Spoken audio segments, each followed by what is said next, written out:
Video میں اس بچت پر بات کروں گی جو بہت زیادہ ضروری ہے، لیکن اس کی طرف بہت ہی کم لوگوں کی توجہ ہوتی ہے اور بہت ہی کم لوگ شاید اس پر بات کرتے ہیں، اور وہ ہے وقت کی بچت۔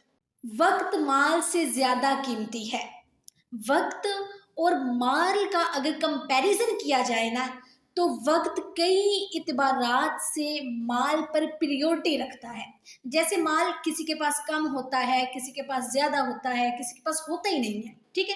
لیکن وقت جو ہے، وقت کے 24 گھنٹے ہر شخص کو برابر ملتے ہیں۔ خرچ یا ضائع ہونے یا ڈکیٹی وغیرہ میں مال چھین جانے کے بعد مال دوبارہ حاصل کیا جا سکتا ہے، دوبارہ کمایا جا سکتا ہے، جبکہ وقت ایک مرتبہ خرچ ہو جائے، ضائع ہو جائے، اس کا ایک سیکنڈ بھی آپ واپس نہیں لا سکتے۔ کسی قیمت پر وہ وقت دوبارہ نہیں آئے گا۔